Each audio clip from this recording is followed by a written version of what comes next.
Hello guys, my self Himanshu Dhawan और आज इस वेरिकोसील इतने इम्पॉर्टेंट टॉपिक के ऊपर मैं थोड़ा सा आपके ऊपर रोशनी या जिसमें बोलूँ इलेबोरेट करने जा रहा हूँ।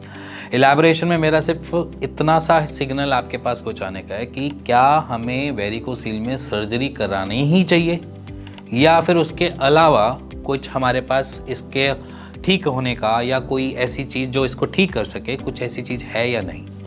तो मैं आपके सामने कुछ फैक्ट्स रख रहा हूँ। पहले आप सारे फैक्ट्स क्लिप्स देखो और समझो कि वेरिकोसील विदाउट सर्जरी ठीक होता है या नहीं।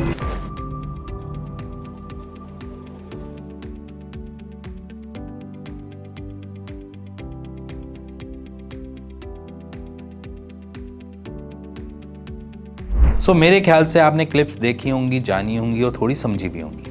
ये जितनी भी क्लिप्स आपके सामने दिखे हैं वो वेरिकोसील में रिकवरी मिली है विदाउट सर्जरी। यहाँ पर ऐसे भी पेशेंट हैं जिनकी सर्जरी हो चुकी थी और उसके बाद उन्होंने ट्रीटमेंट लिया और उसके बाद वो ठीक भी हुए।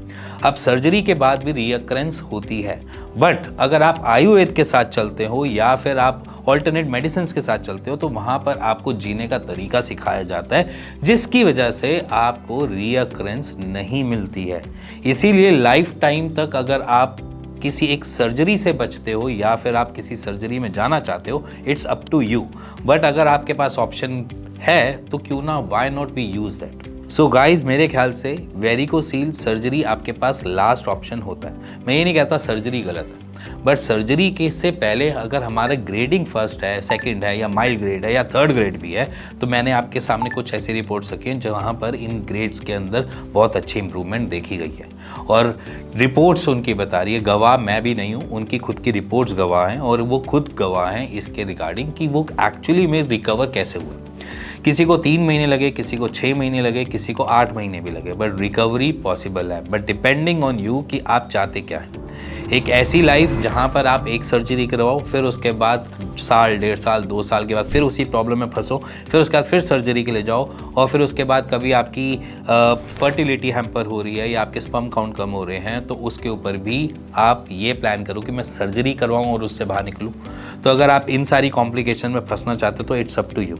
बट अगर आपके पास एक होप है जहाँ पर आप वेरिकोसील को नेचुरली ट्रीट करके उसको आराम से रिकवर करवा सकते हो, तो वो ज़्यादा बेटर ऑप्शन है। मैं ये नहीं कहता कि आपको सर्जरी नहीं करवानी चाहिए, मैं बस इतना कहता हूँ कि सर्जरी से पहले एक ऑप्शन जरूर लेना चाहिए। मैं ये नहीं कहता आपके पास सिर्फ आयुर्वेद ही है, आपके पास ऑल्टरनेट मेडिसिन का भंडार है जहाँ पर आयुर्वेद भी है, होम्योपैथ भी है, जहाँ पर सिद्धा भी है, जहाँ पर आप इन सारी नेचुरल चीज़ों से इनटेक करके एज ए मेडिसिनल यूज़ करके आप अपनी सर्जरी को रोक भी सकते हो, डिले भी करवा सकते हो और इवन आप उससे रिकवर भी कर सकते हो। बट समझना आपको है कि आपने कौन सा ऑप्शन चूज़ करना है और कौन से ऑप्शन को प्रायोरिटी देनी है और कौन से ऑप्शन को आपने लास्ट में रखना है, क्योंकि सर्जरी के बाद रिकवर करना टास्क होता है।